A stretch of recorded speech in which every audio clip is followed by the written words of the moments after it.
अस्सलाम वालेकुम स्टूडेंट्स, बिस्मिल्लाहिर्रहमानिर्रहीम। आज हम सॉल्व करने लगे हैं न्यूमेरिकल प्रॉब्लम्स मॉडर्न फिजिक्स के चैप्टर की।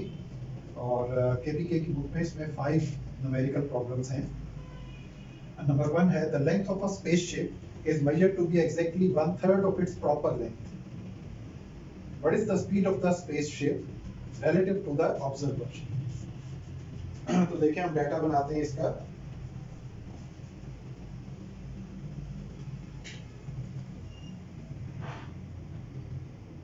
जो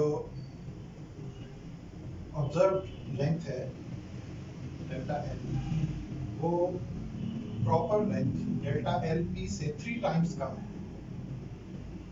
तो किस स्पीड से स्पेसशिप मूव कर रहा है ये हमने कैलकुलेट करना है।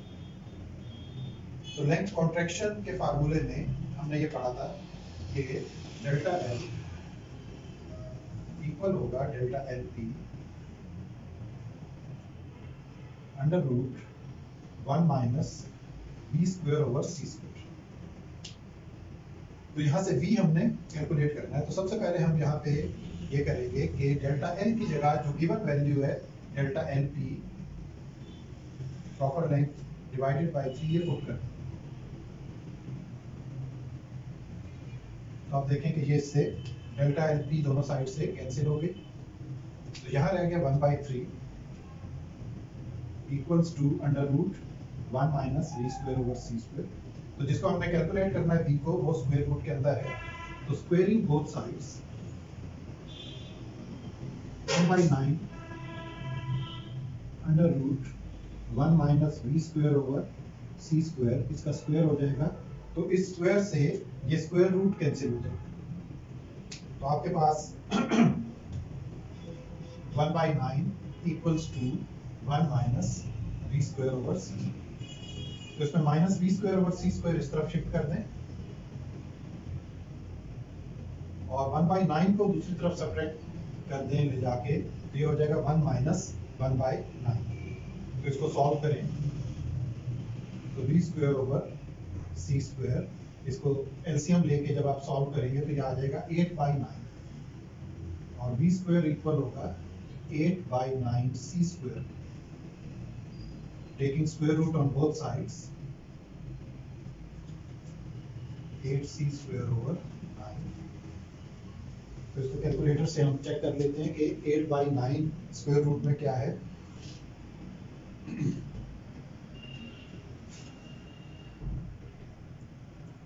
ये आपके पास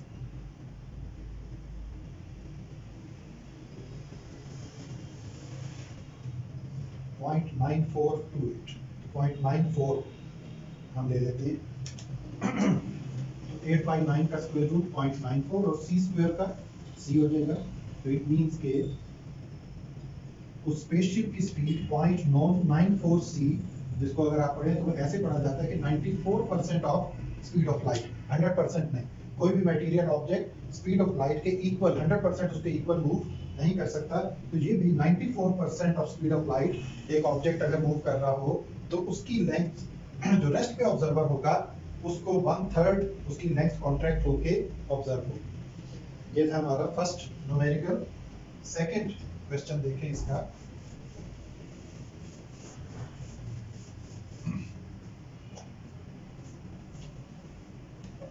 सेकंड क्वेश्चन इज, ये टाइम डायलेशन से ताल्लुक रखता है। The time period of pendulum is measured to be 3 seconds in inertial frame of reference of the pendulum.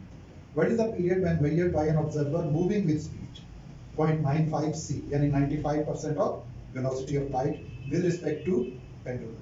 तो जो 3 सेकंड पहले है ये आपके पास प्रॉपर टाइम है और इसके साथ आपने जो इसका रिलेटिविस्टिक टाइम है डेल्टा टी उसको कैलकुलेट करना और v की वैल्यू इसमें गिवन है।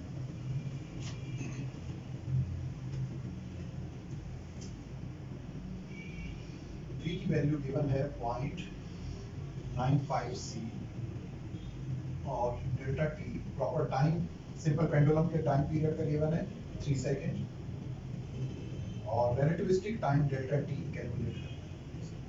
तो फार्मूला इसका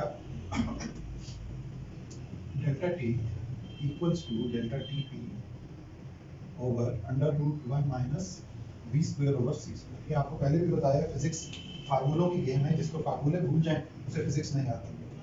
तो अब इसमें आप देखें, हम डेल्टा टी को कैलकुलेट करना है तो वैल्यूज पुट करें, delta T B V, V की जगह 0.95 सी की वैल्यू पुट करके, वी की जगह इसका स्क्वायर है V square over C square, under root के अंदर ही। तो कैलकुलेटर से हम चेक करें, 0.95 का स्क्वायर होता है 0.9025 और c का स्क्वायर सी स्क्वायर ओवर सी स्क्वायर, और इस पे स्क्वायर रूट डाल सी स्क्वायर से कैंसिल हो जाएगा।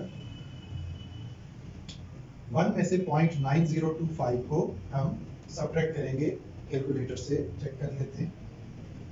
1 माइनस 0.9025 वी आर एट 0.0975, 0.0975। तो डेल्टा टी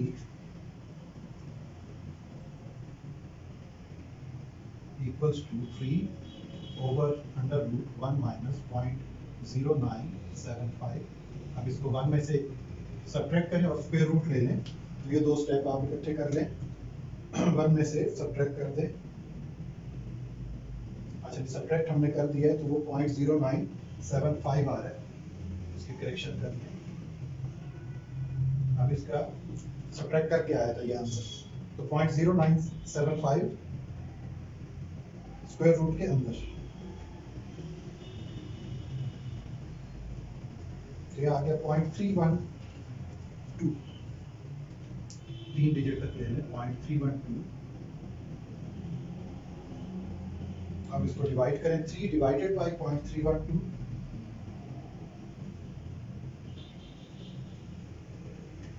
9.6 सेकेंड्स, ये आंसर आया इसका। इसका मतलब है कि एक सिंपल पेंडुलम, गौर से देखें, अगर एक सिंपल पेंडुलम एक अपनी वाइब्रेशन कंप्लीट करने के लिए पहले 3 सेकंड ले रहा था इस तरह से, तो अब वो 9.6 सेकंड ले रहा है। 9.6 सेकंड किस ऑब्जर्वर के लिहाज से, जो 95% of the velocity of light से मूव कर। तो अब ये आपका हाथ बहुत ही स्लो मूव करता हुआ दूसरी एक्सट्रीम पे जाएगा और फिर पेंडुलम यूं वापस आएगा बहुत स्लो। तो इट मीन कि ये स्लो हो गया क्योंकि इसका टाइम डायलेट कर गया है। एक ऑब्जर्वर जब इसे देख रहा था उसी फ्रेम ऑफ रेफरेंस से जहां पेंडुलम था, तो इसका प्रॉपर टाइम था 3 सेकंड। जब इसको किसी और ऑब्जर्वर ने ऑब्जर्व किया जो कि बहुत हाई वेलोसिटी से मूव कर रहा था, तो उसको ये बहुत स्लो नजर आएगा। और अगर इससे भी ज्यादा उसकी वेलोसिटी हो जाए ऑब्जर्वर की मूव करने के लिहाज से, तो ये स्लो ही होता चला जाएगा। इट मींस कि 3 सेकंड डायलेट करके 9 सेकंड प्लस पे चलेगा। 3 सेकंड डायलेट करके, इसको कहते हैं हम टाइम डायलेशन।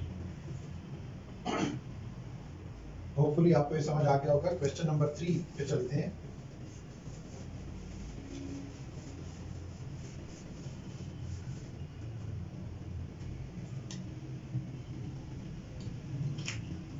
क्वेश्चन नंबर 3 है, a metal whose work function is 3 electron volt. पहले डाटा लिख लें इसका। whose वर्क फंक्शन को हम डिनोट करते हैं phi से, फोटोइलेक्ट्रिक इफेक्ट में 3 electron volt, is illuminated by light of wavelength, जहां पे लाइट यूज की जा रही है 3 × 10⁻⁻7 metre. Calculate threshold frequency f0 से इसको डिनोट करते हैं। Maximum energy of photo electrons, ये काइनेटिक एनर्जी की सूरत में मेजर की जाती है, मैक्सिमम एनर्जी ये कैलकुलेट करनी है। डाटा बन रहा है अभी इसमें। एंड स्टॉपिंग पोटेंशियल को V0 से बुक में डिनोट किया। तो ये 3 चीजें इसमें हमने कैलकुलेट करनी है। अब आप देखेंगे इसको हम कैसे कैलकुलेट करेंगे। सबसे पहले जो वर्क फंक्शन की वैल्यू है, इसको आप जाउल्स में कैलकुलेट कर लें ताकि आप f0 की वैल्यू कैलकुलेट कर सकें। फाई को देखें, जाउल्स में कैसे करेंगे इलेक्ट्रॉन वोल्ट को, इसको 1.6 × 10⁻⁻19 से मल्टीप्लाई करें।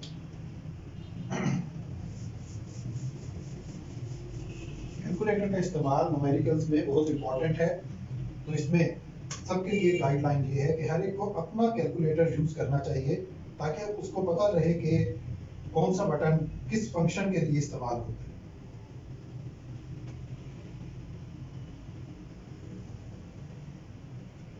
ये 1.6 एक्सपोनेंट से मल्टीप्लाई किया 4.8 × 10⁻⁹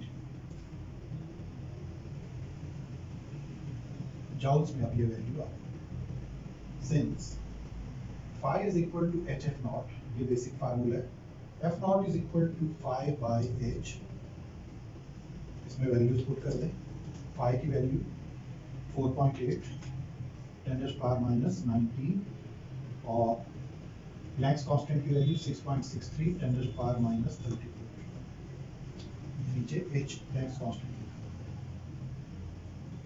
अब इसको कैलकुलेटर से सॉल्व करें। 4.8 × 10⁻⁹ divided by 6.63 exponent -34, ये आ जाता है 7.23 into 10⁻14 हर्ट्ज। 7.23 10⁻14 हर्ट्ज ये फ्रीक्वेंसी थ्रेशोल्ड फ्रीक्वेंसी कैलकुलेट हुई है जिसके ऊपर फोटो इलेक्ट्रिक इफेक्ट में फंक्शन स्टार्ट होगा। अब वेवलेंथ ऑलरेडी पहले इसकी एक हमें जो है वो गिवन थी और उसके जरिए हमने एफ नॉट कैलकुलेट कर ली। अब काइनेटिक एनर्जी मैक्सिमम जो है ये किसके इक्वल होगी, गौर से देखें। आइंस्टाइन फोटो इलेक्ट्रिक इफेक्ट की इक्वेशन लिखें बी पार्ट के लिए, as Einstein photo electric effect equation is HF is equal to HF naught plus kinetic. Kinetic energy हमने कैलकुलेट करनी है। Kinetic energy is equal to HF minus HF not.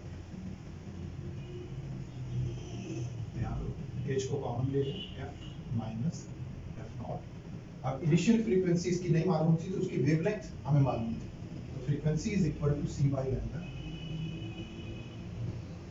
Minus F naught की value calculate हो चुकी है तो उसको हम थोड़ी देर में पुट कर देंगे। 6.63 10⁻34 into 3 × 10⁸ ओवर लैम्डा की वैल्यू है 3 × 10⁻⁷ माइनस एफ नॉट की वैल्यू आ चुकी है, उसे लिखते हैं 7.23 10⁻14। ठीक है, आपने पहले इसको डिवाइड करना है, इसमें से ये सब्ट्रैक्ट करके बाहर आप मल्टीप्लाई करेंगे तो आपके पास काइनेटिक एनर्जी का आंसर जॉल्स में आएगा। तो वो आंसर देखें क्या है, उसको आपने डिवाइड करना है। जो भी आपके पास इसका आंसर आता है उसको आपने इस सारी चीज का आंसर, उस आंसर को आपने डिवाइड करना है 1.6 10⁻⁹ से। तो ये इलेक्ट्रॉन वोल्ट में कन्वर्ट होके 1.16 इलेक्ट्रॉन वोल्ट होते हैं। ये कैलकुलेशन वर्क आपने अपने कैलकुलेटर पे खुद कर दिया। ये आपके पास काइनेटिक एनर्जी का आंसर है। अब इस काइनेटिक एनर्जी से V नॉट पोटेंशियल कैलकुलेट करना है, तो गौर से देखें ये पोटेंशियल कैसे कैलकुलेट होगा। जब शुरू के पहले chapter work is equal to V naught potential into charge of electron, तो काइनेटिक एनर्जी का आंसर है 1.16 electron volt equals to V naught E। गौर से देखें मैं क्या करने लगा हूँ, यहाँ पे जो V नॉट E का चार्ज ऑफ इलेक्ट्रॉन है ये इस E से कैंसिल हो जाएगा, तो आपके पास V नॉट का आंसर आ जाएगा 1.16 वोल्ट्स। ये आपका न्यूमेरिकल नंबर 3 यहाँ पे कंप्लीट है।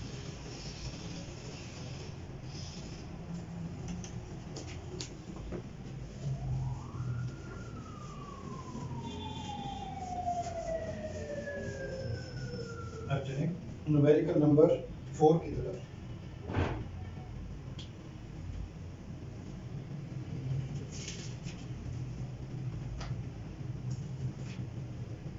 क्वेश्चन नंबर 4 है 50 kilo electron volt X ray. ये एनर्जी गिवन है एक photon 50 kilo electron volt.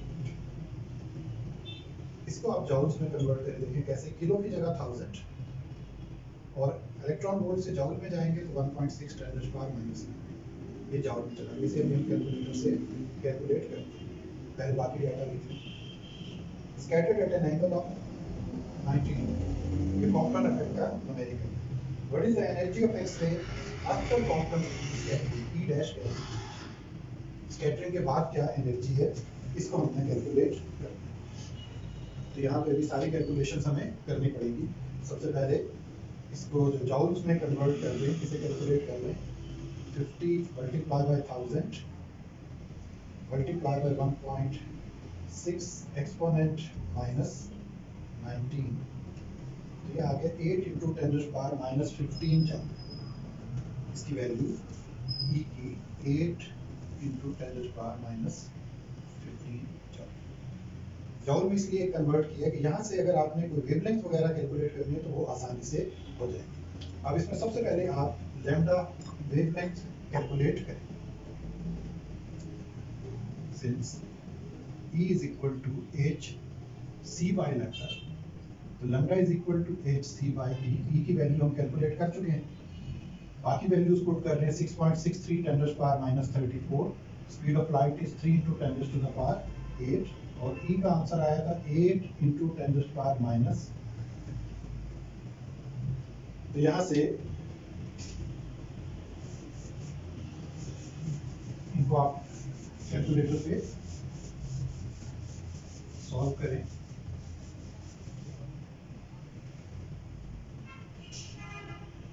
(6.63) exponent -34 multiply by 3 exponent 8 divided by 8 exponent -15, 2.48 10⁻11 metre. 2.48 10⁻11 metre ये वेवलेंथ था। अब यहाँ से लैम्डा डैश हमने कैलकुलेट करनी है। वो कैसे होगी? लैम्डा डैश माइनस लैम्डा, ये कॉम्पटन इफेक्ट की equation, equal to h/m0c × 1 minus cos theta. Theta की वैल्यू गिवन है 90 डिग्री, तो बाकी वैल्यूज हम पुट करते हैं। cos 90 जब पुट करेंगे हम तो cos 90 0, cos 90 is 0, तो 1 - 0 1 हो जाएगा। आप बाकी वैल्यूज पुट कर दें। Lambda dash is equal to h/m0c, यहाँ पे प्लस लैम्डा माइनस लैम्डा को दूसरी तरफ ले गए। h की value 6.63 10⁻34, m0 mass of electron 9.11 10⁻31, speed of light 3 × 10⁸ plus lambda की वैल्यू आंसर आया है 2.48 × 10⁻11। तो ये सब सॉल्व करेंगे तो लैम्डा डैश यानी कॉम्पटन इफेक्ट में कोलिजन के बाद वेवलेंथ क्या आती है वो आ जाएगी। पहले इसे सॉल्व करें। 6.63 एक्सपोनेंट -34 डिवाइडेड बाय 9.11 एक्सपोनेंट -31, फिर डिवाइड करें 3 एक्सपोनेंट 8, ये आपके पास 2.42 10⁻12 इधर तक का आंसर आ रहा है। 2.42 10⁻12, इसमें प्लस कर दें 2.48 10⁻11। तो ये वेवलेंथ इंक्रीज हो रही है, चेंज होके, और ऐसा ही होता है कोलिजन के बाद कॉम्पटन इफेक्ट में वेवलेंथ इंक्रीज करती है। इसमें प्लस कर दें 2.48 exponent -11, 2.72 10⁻11।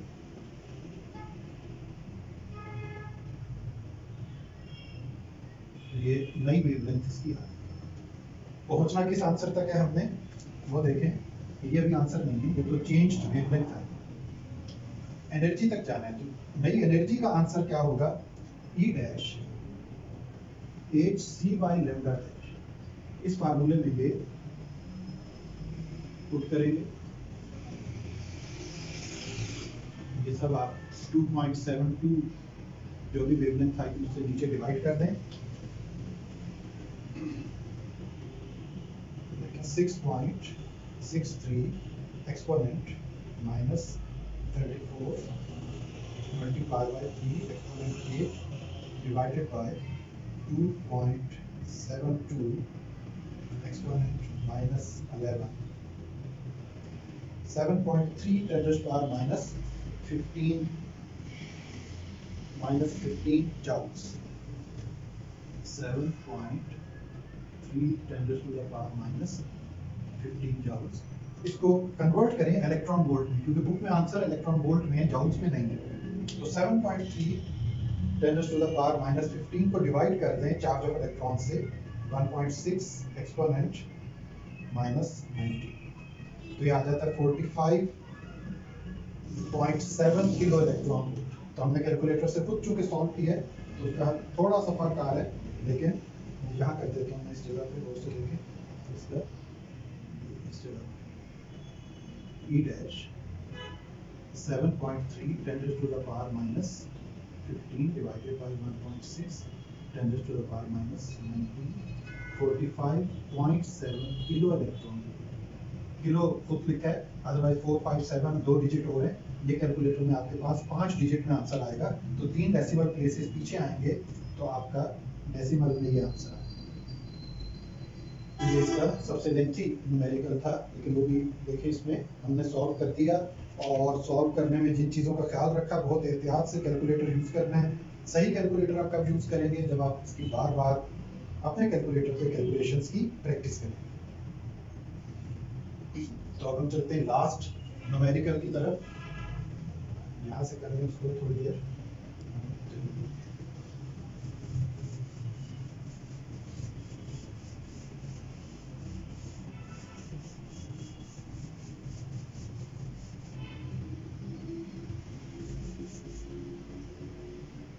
Last numerical, the speed of electron is measured to be 5 into 10 to the power minus 3 meter per second. Speed of electron is 5 into 10 to the power minus 3 meter per second. To an accuracy of 0.003%. तो ये आपके पास accuracy 0.003%। इसको आप percentage से निकाल लें, आसानी हो जाएगी आपके लिए। 0.003 डिवाइडेड बाई 100 अगर आप करें तो ये हो जाएगा 0.00, और ये 2 जीरो भी आ जाएंगे डेसिमल के मीटर पर सेकंड। तो ये आपके पास एक्यूरेसी, इसको आप यूँ लिखते हैं 3 into 10 to the power minus 5 metre पर सेकंड। तो अब अगर आपने इसमें अनसर्टेनिटी कैलकुलेट करनी है स्पीड में, अनसर्टेनिटी इन स्पीड, उसको डेल बी कहेंगे। तो वो इक्वल होगा एक्यूरेसी मल्टीप्लाई बाय बी, दोनों को मल्टीप्लाई करें। 3 into 10 to the power minus 5 multiply by 5 into 10 to the power minus 3। ये बन गया आपके पास 15 into 10 to the power minus 8 metre पर सेकंड। अब कैलकुलेट क्या करना है आपने? Find the uncertainty in the position, del X calculate. तो ये न्यूमेरिकल है बेसिकली अनसर्टेनिटी प्रिंसिपल का। डेल एक्स आपने कैलकुलेट करना है, तो उसका formula is del P into del X is equal to Planck's constant। यहाँ इक्वालिटी लेंगे, टॉपिक में पढ़ते हुए सिमिलैरिटीज की ली थी। तो ये हो जाएगा del B into M del X H के इक्वल। तो डेल एक्स को हमने कैलकुलेट करना है, इसको लेफ्ट पे रहने दें, बाकी एच के नीचे जाके डिवाइड कर दें। 6.63 10 to the power minus 34 और mass of electron 9.11 10 to the power minus 31। Del B is 15 into 10 to the power minus 8 या 1.5 भी कर लेते आप इसको, 10 to the power minus 9 कर लेते। तो इसे कैलकुलेटर पे सॉल्व कर लें। 6.63 एक्सपोनेंट -34 डिवाइडेड बाय 9.11 एक्सपोनेंट -31। ये एक आंसर आपके पास आ गया। डिवाइड करें 15 एक्सपोनेंट -8 के साथ। ये आपकी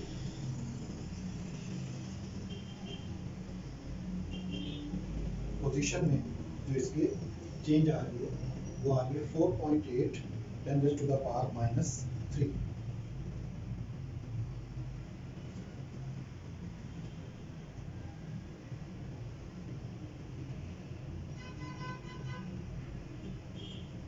मीटर पर सेकेंड। ये इसकी पोजीशन में चेंज आ रही है मीटर पर सेकेंड में, वो जो वेलोसिटी है। तो 4.8 इंटू 10⁻³ मीटर्स।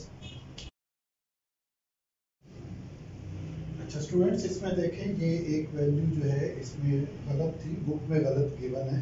ये 5 इंटू 10⁻³ लिखी हुई है, जबकि एक्चुअली ये वैल्यू 5 इंटू 10⁻+3 में आएगी, तब वो आंसर आता है। और होना भी ऐसे ही है कि इलेक्ट्रॉन की जो वेलोसिटी है वो माइनस का मतलब ये है कि मिलीमीटर पर सेकेंड में, तो फ्री मूवमेंट में इतनी कम वेलोसिटी तो नहीं होती।